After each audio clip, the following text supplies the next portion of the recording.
ಅಸೆಂಬ್ಲಿನಲ್ಲಿ ಮಾತಾಡಿರ್ತಕ್ಕಂಥದ್ದು ಈಗ ಇದನ್ನ ಓದಿ ಹೇಳಿದ್ರು ಇವರು ಮೊನ್ನೆ ವಿರೋಧ ಪಕ್ಷದ ನಾಯಕರು. ನಾನು ಏನು ಹೇಳಿದ್ದೀನಿ ಅಂತಂದ್ರೆ, ಇಂದಿರಾ ಸಹಾನಿ ಕೇಸ್ನಲ್ಲಿ 1992ನಲ್ಲಿ 9 ಜನಗಳು ಜಡ್ಜು, ಒಂದು ಕಾನ್ಸ್ಟಿಟ್ಯೂಷನಲ್ ಬೆಂಚು, ಅವರು ಒಂದು ಸ್ಟೇಟ್ಮೆಂಟ್ ಒಂದು ತೀರ್ಪು ಕೊಟ್ಟಿದ್ದಾರೆ. ತೀರ್ಪು ಪ್ರಕಾರ 50%ಗಿಂತ ಜಾಸ್ತಿ ಮಾಡಬಾರ್ದು ಮೀಸಲಾತಿ ಅಂತ ಹೇಳಿದ್ದಾರೆ.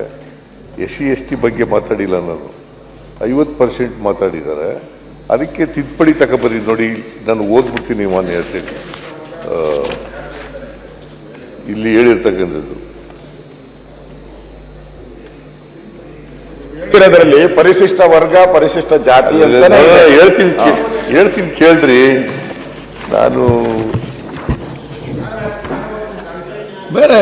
ಈಗಾಗಲೇ ರೆಕಾರ್ಡ್ ಹೋಗಿಬಿಟ್ಟಿದೆ.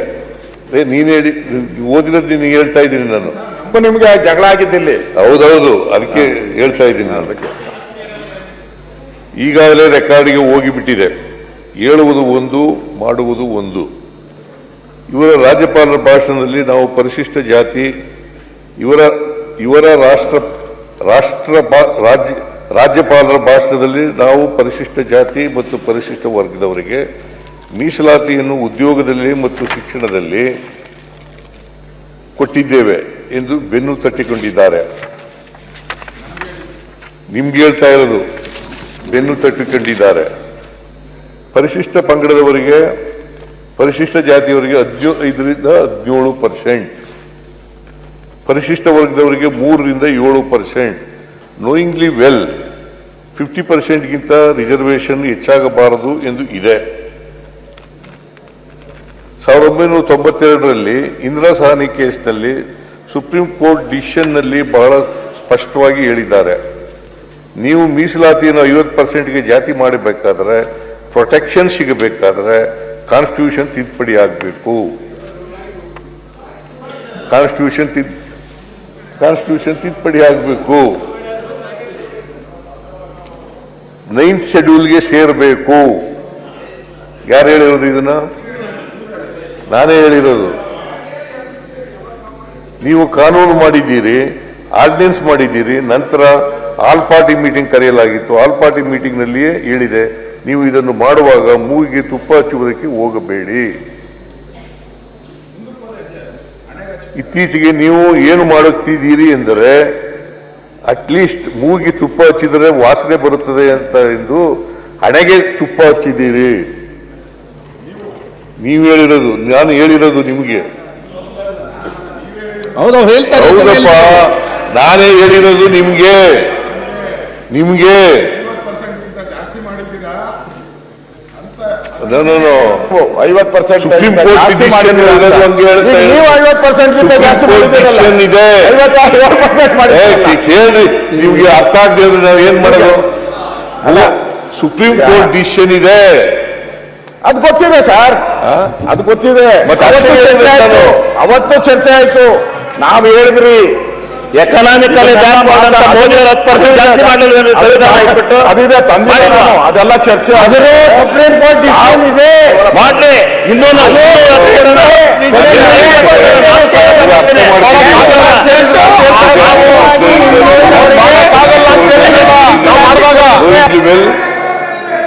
ಇದನ್ನೆಲ್ಲ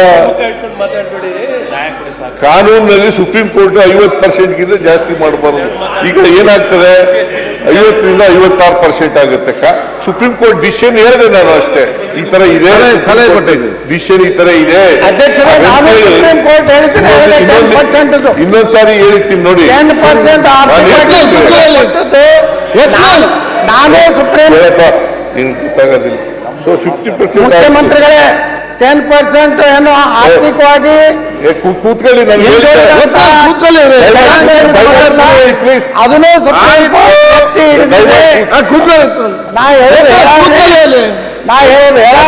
ಮಾನ್ಯ ಅಧ್ಯಕ್ಷ, ನಾನು ಈಲ್ದಾಗೂ ಇಲ್ಲ, ಮುಗಿಸೂ ಇಲ್ಲ. ಅದಕ್ಕೋಸ್ಕರ 2019 ಜೂನ್ ತಿಂಗಳಲ್ಲಿ ಮಾನ್ಯ ಪ್ರಿಯಾಂಕ್ ಖರ್ಗೆ ಅವರು ಸಮಾಜ ಕಲ್ಯಾಣ ಇಲಾಖೆ ಸಚಿವರಾಗಿದ್ದಾಗ, ಪ್ರಿಯಾಂಕ್ ನಿಮಗೆ ಜ್ಞಾಪಕವಿದೆಯೇ, ಜೂನ್ 2019 ಆಗ ಸಮ್ಮಿಶ್ರ ಸರ್ಕಾರ ಅಧಿಕಾರದಲ್ಲಿ ಇತ್ತು. ಆಗ ನ್ಯಾಯಮೂರ್ತಿ ನಾಗಮೋಹನ್ ದಾಸ್ ಅವರ ಅಧ್ಯಕ್ಷತೆಯಲ್ಲಿ ಒಂದು ಆಯೋಗ ರಚನೆಯಾಯಿತು. ಅವರು 2020 ಜುಲೈ ತಿಂಗಳಲ್ಲಿ ಒಂದು ವರದಿ ಕೊಟ್ಟರು.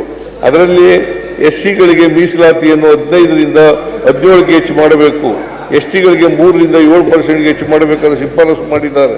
ಎರಡನ್ನೂ ಸೇರಿಸಿದರೆ STಗಳಿಗೆ 4%, SCಗಳಿಗೆ 2%, STಗಳಿಗೆ 4%, SCಗಳಿಗೆ 2%, ಒಟ್ಟು 6% ಹೆಚ್ಚಾಯಿತು. ಸೊ 56% ಆಯಿತು. ಇಂದಿರಾ ಸಾಹನಿ ಕೇಸ್ನಲ್ಲಿ ಏನು ಸೀಲಿಂಗ್ ಇದೆ ಅದು ವೈಲೇಷನ್ ಆಗುತ್ತದೆ. ಇಂದಿರಾ ಸಾಹನಿ ಕೇಸ್ನಲ್ಲಿ ರಿಸರ್ವೇಷನ್ ಶೆಲ್ ನಾಟ್ ಎಕ್ಸಿಡ್ 50% ಏನಿದೆ, 56% ಅಂದರೆ 50%ಗಿಂತ ಹೆಚ್ಚಾಗುತ್ತದೆ. ಅದು ಆಗಲೇಬೇಕು, ಅದು ಆಗಲೇಬೇಕು, ಅದು ಆಗಲೇಬೇಕು. SCಗಳಿಗೆ ಅವರ ಜನಸಂಖ್ಯೆಗೆ ಅನುಗುಣವಾಗಿ 17% ಆಗಲೇಬೇಕು. STಗಳಿಗೆ 3ರಿಂದ 7% ಆಗಲೇಬೇಕು. ಅದನ್ನು ವರದಿ ಕೊಟ್ಟ ತಕ್ಷಣ ಮಾಡಲಿಲ್ಲ, 2 ವರ್ಷ 3 ತಿಂಗಳಾದ ಮೇಲೆ ಮಾಡಿದ್ದು. ಅದು ಏನು ಅಸೆಂಬ್ಲಿ ಪ್ರಾರಂಭವಾಗದಲ್ಲೆಲ್ಲ ನಿಮ್ಮ MLAಗಳು ಪ್ರತಿಭಟನೆ ಮಾಡುವುದು, ಬಾವಿಗಿಳಿದು ಒತ್ತಾಯಿಸುವುದು ಇವೆಲ್ಲ ಮಾಡುತ್ತಿದ್ದರು. ಇದು ಒಂದು. ಎರಡನೇದಾಗಿ ಪರಿಶಿಷ್ಟ ವರ್ಗದ ಬೇಡ ಸಮುದಾಯ, ವಾಲ್ಮೀಕಿ ಸಮುದಾಯ, ಸ್ವಾಮೀಜಿಯವರು 257 ದಿನಗಳಿಂದ ಧರಣಿ ಮಾಡಿದ್ದರು. ವರದಿ ಕೊಟ್ಟ ಮೇಲೆ 2 ವರ್ಷ 3 ತಿಂಗಳು ಏಕೆ ವಿಳಂಬ ಮಾಡಿದಿರಿ? ನಾನೇ ಮಾತಾಡಿರೋದು ಇಲ್ಲ, ಅಸೆಂಬ್ಲಿನಲ್ಲಿ ಮಾಡಲೇಬೇಕು ಅಂತ ಹೇಳಿರೋದು. ಇವರು ನಾನು ತಪ್ಪು ಹೇಳಿದೆ ಅಂತಂದ್ರೆ ಅಧ್ಯಕ್ಷರ ಮಾನ್ಯ ಮುಖ್ಯಮಂತ್ರಿಗಳು ಇಂದಿರಾ ಗಾಂಧಿ ಸುಪ್ರೀಂ ಕೋರ್ಟ್ ತೀರ್ಪು ಹೆಂಗ್ ಹೇಳ್ತಾರೆ, ಸುಪ್ರೀಂ ಕೋರ್ಟ್ ಹೇಳಿದೆ. ಒಳ ಮೀಸಲಾತಿ ಹೆಸರಲ್ಲಿ ಬಕ್ರಾ ಮಾಡ್ತಿದ್ದಾರೆ ಬಿಜೆಪಿ ಅವರು ಅಂತ ಹೇಳಿ ಸಿದ್ದರಾಮಯ್ಯನವರು ಮಾಡಿದ್ದಂತ ಪ್ಲೇ ಮಾಡ್ತೇನೆ. ಒಂದು ಸಿಂಪಲ್ ಪ್ರಶ್ನೆ ಇರೋದು, ಇವರು ಒಳ ಮೀಸಲಾತಿ ಕಾಯ್ದೆ ಅಥವಾ ಕಾನೂನು ತರಬೇಕಾದಾಗ ಸುಪ್ರೀಂ ಕೋರ್ಟ್ ಇಂದ ಏನಾದ್ರೂ ಆದೇಶ ಇತ್ತ? ನಮಗೆ ಇಟ್ಸ್ ಸ್ಟೇಟ್ ಸಬ್ಜೆಕ್ಟ್ ಅಂತ ಇರಲಿಲ್ಲ. It was still a central subject. ನಾವು ತಂದಿರೋದು ಯಾವಾಗ ನಮಗೆ ಸುಪ್ರೀಂ ಕೋರ್ಟ್ ಅವರು ನಮ್ಗೆ ಆದೇಶ ಕೊಟ್ಟಾಗ yes you can, it is a state subject, states can decide internal reservation ಅಂದಾಗ ನಾವು ಇವಾಗ ತರ್ತಾ ಇರೋದು. ಅವಾಗ ನೀವು ಯಾವ ಕಾಯ್ದೆ ಅಂಡರ್ ತಂದ್ರಿ? ಅದು ಮೂಗಿಗೆ ತುಪ್ಪ ಅಂತ ಅಲ್ವಾ? ಇಂಟರ್ನಲ್ ರಿಸರ್ವೇಶನ್ ಕಾಯ್ದೆನೇ ತಂದಿರಾ ಅಂತ ಹೇಳ್ತಾ ಇದ್ದೀರಾ. ಇಂಟರ್ನಲ್ ರಿಸರ್ವೇಶನ್ ಕೇಂದ್ರ ಸಬ್ಜೆಕ್ಟ್ ಇತ್ತ? ಯಾವ ಹೇಳಿ ಮಾನ್ಯ ಅದು ಮೂಗಿಗೆ ತುಪ್ಪ ಹಚ್ಚದೆ ಅಲ್ವಾ? ಇಲ್ಲ, ಕರೆಕ್ಟ್ ಅಲ್ಲ ಹೇಳ್ಬಿಡಿ ಸರ್.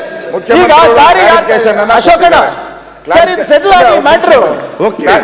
ಯಾಕಂದ್ರೆ ನಾನು ಸಮಾಜ ಕಲ್ಯಾಣ ಸಚಿವನಿದ್ದಾಗ ನಾವು ಇದು ಅಧ್ಯಯನ ಮಾಡಿದೀವಿ. ಮಾಡಿಲ್ಲ